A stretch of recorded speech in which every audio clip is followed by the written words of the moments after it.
بسم الله الرحمن الرحيم. الحمد لله رب العالمين والعاقبة للمتقين والصلاة والسلام على سيدنا محمد وعلى آله وأصحابه أجمعين أما بعد فقد قال الله تعالى في الكلام القديم وفي القرآن المجيد بعد أعوذ بالله من الشيطان الرجيم بسم الله الرحمن الرحيم ولنبلونكم بشيء من الخوف والجوع ونقص من الأموال والأنفس والثمرات وبشر الصابرين صدق الله العلي العليم. قالوا سبحانك لا علم لنا إلا ما علمتنا إنك أنت العليم الحكيم. எல்லா புகழும் அல்லாஹ் ஒருவருக்கே உரித்தாகட்டுமாக. அவனால் அனுப்பப்பட்ட கண்மணி நாயகம் ஹஸரத் முஹம்மது ரசூலுல்லாஹ் ஸல்லல்லாஹு அலைஹி வஸல்லம் அவர்கள் மீதும் அவர்களினுடைய வாழ்க்கையை பின்பற்றி வாழ்ந்த உத்தம சத்திய சஹாபாக்கள் நல்லோர்கள் வலிமார்கள் குறிப்பாக இப்புனிதமான நாளில் புனிதமான இடத்தில் வீற்றிருக்கும் வர இருக்கும் அனைத்து தொழுகையாளிகளின் மீது அல்லாஹ்வினுடைய சாந்தியும் சமாதானமும் என்றென்றும் இன்றே இன்றும் நிலவட்டுமாக. ஆமீன். அல்லாஹ்வினுடைய மாபெரும் கிருபையினால் புனிதமான மாதத்தின் 4வது ஜும்மாவை நாம் வீற்றிருக்கிறோம். அல்லாஹ் சுப்ஹானஹு வ தஆலா இதனுடைய பரக்கத்தை கொண்டு இந்த உலகத்திற்கு அமைதியை நிலைநாட்டி தந்தருள் புரிவானாக. ஆமீன். கண்ணியத்திற்கும் மரியாதைக்குரிய அல்லாஹ்வின் நல்லடியார்களே, இந்த உலகத்தினுடைய சூழல்கள் என்பது இருக்க இருக்க ஒரு பதட்டமான ஒரு நிலைமையை நோக்கி சென்று கொண்டே இருப்பதை நாம் அன்றாடம் தொலைக்காட்சிகளின் மூலமாகவும் செய்திகளின் மூலமாகவும் ஊடகங்களின் மூலமாகவும் நாம் கேட்டுக்கொண்டு இருக்கிறோம், பார்த்து கொண்டு இருக்கின்றோம்.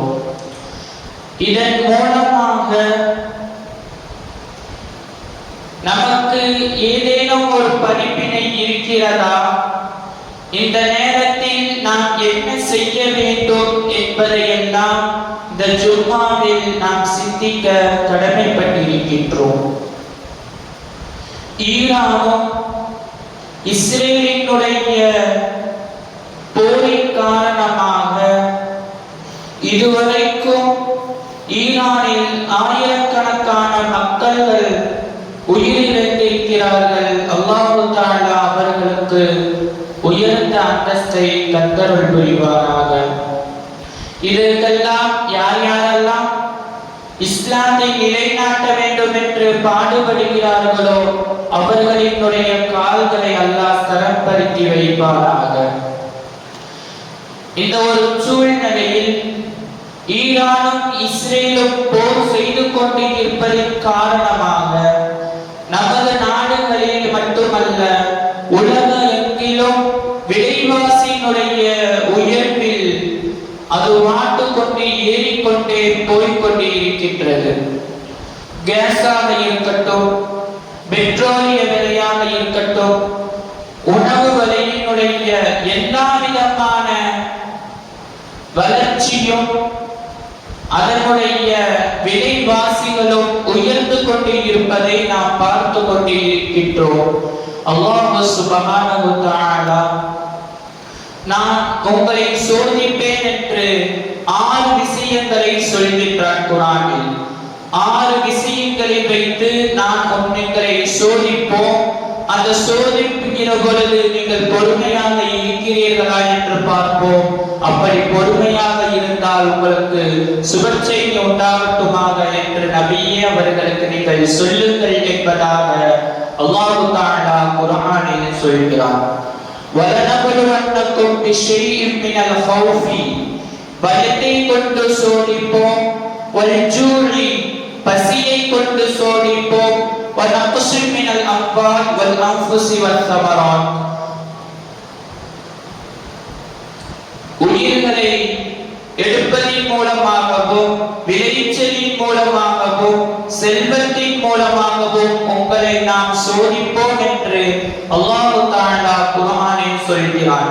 இந்த சோதனைகள் எல்லாம் இப்போது நாம் வாழ்ந்து கொண்டிருக்கக்கூடிய இந்த உலகத்தில் நடந்து கொண்டு இருப்பதை நாம் பார்த்து வருகிறோம்.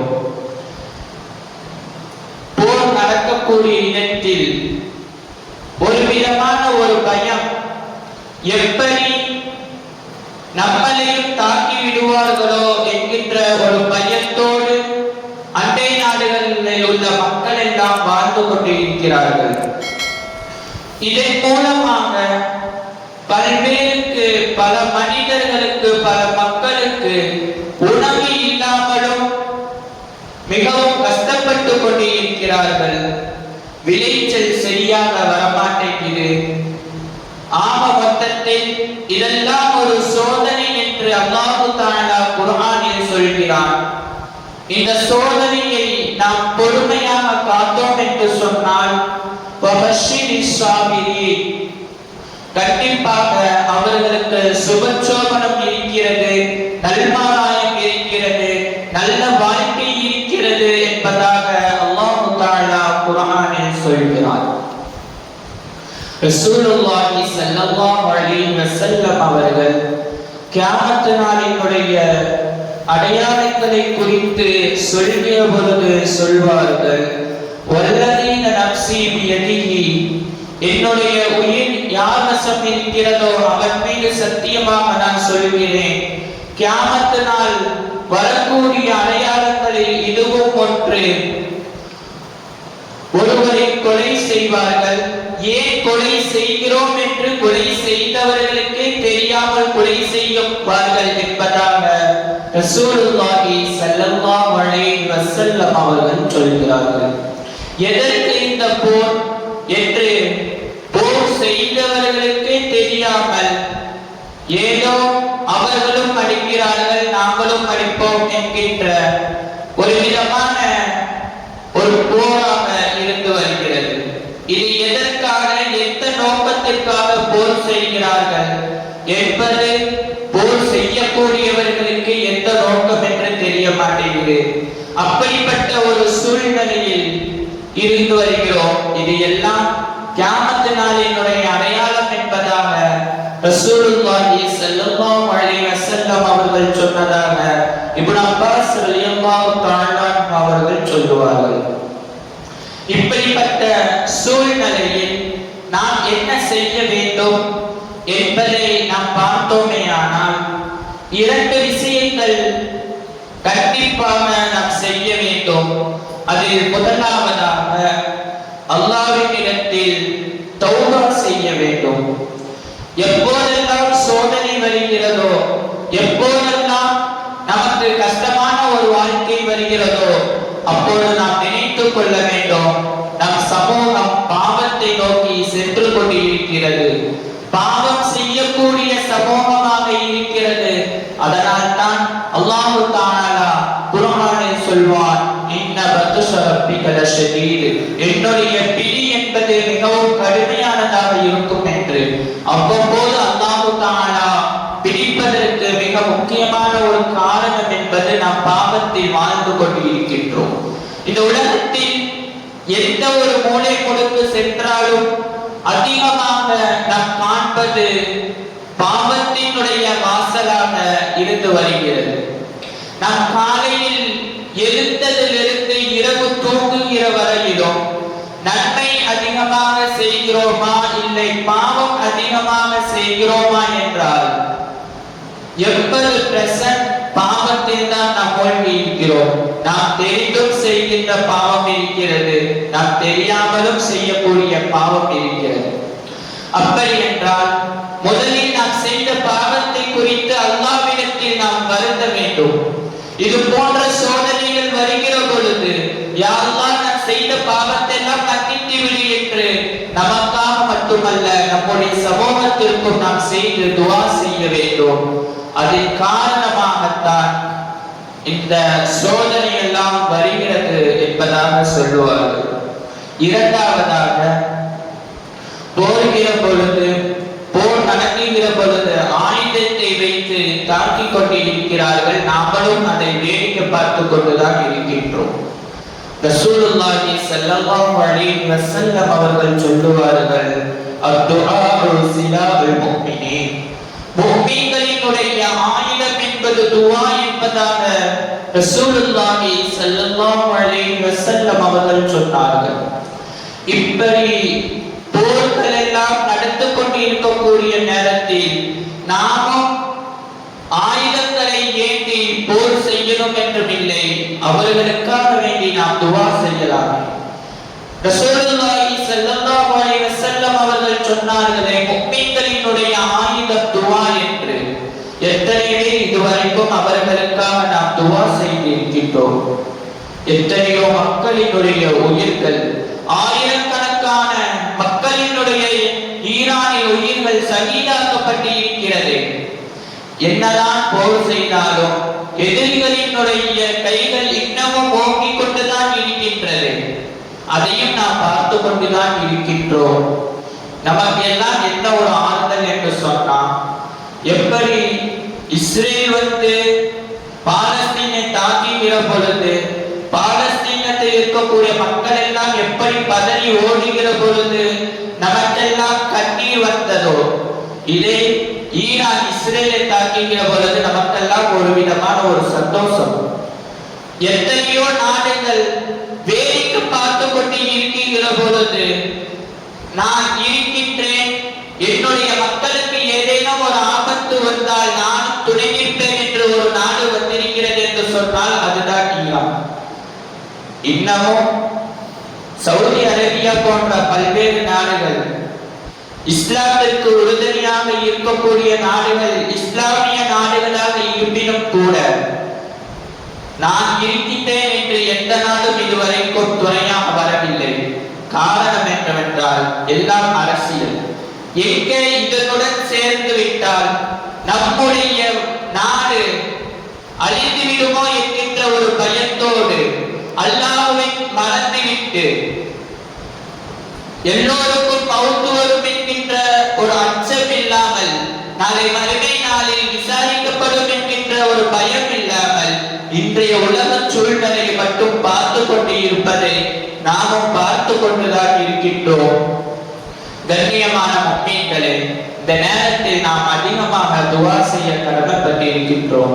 ஒவ்வொரு நேரமும் ஒவ்வொரு தொழுகையிலையும் உலகத்தினுடைய மக்களினுடைய அமைதிக்காகவும், நடக்கக்கூடிய போர்கள் மக்களுக்கு எந்த ஒரு அசம்பாவிதமும் இல்லாமல் நாமெல்லாம் ரமலான் மாதத்தில் அழகான முறையில் நோன்புகள் வைத்து நம்முடைய இபாதத்துகள் அழகான முறையில் செய்து கொண்டு இருக்கின்றோம். ஆனால் நம்முடைய சகோதரர்கள் அங்கு நாம் எப்போது ஷஹீதாக்கப்படுவோமோ என்று எதிர்பார்ப்புடன் வாழ்ந்து கொண்டு இருக்கக்கூடிய ஒரு சூழலில் நாமும் பார்த்து கொண்டுதான் இருக்கின்றோம். இதையெல்லாம் மாற வேண்டும் என்று சொன்னால் ரசூலுல்லாஹி ஸல்லல்லாஹு அலைஹி வஸல்லம் அவர்கள் சொன்னதே போல அத்துஆஉ சிலாஉல் முஃமின், முஃமின்களினுடைய ஆயுதம் என்பது துஆ. அந்த துஆவை நாம் அதிகமாக செய்ய வேண்டும். உலக அமைதிக்காகவும் செய்ய வேண்டும். எதிரிகளினுடைய சூழ்ச்சியில் இருந்து காத்துக் கொள்வதற்காகவும் நாம் துஆ செய்ய வேண்டும். இன்னும் சொல்ல போனால் அல்லாஹ் தஆலா குர்ஆனில் சொல்வார், வமக்கரு மக்கரல்லாஹ் வல்லாஹு கைருல் மாக்கிரீன். சூழ்ச்சி செய்வதற்கெல்லாம் சூழ்ச்சியான நான் தான் சிறந்த சூழ்ச்சியாளன் என்பதாக அல்லாஹ் தஆலா குர்ஆனில் சொல்லுவானே.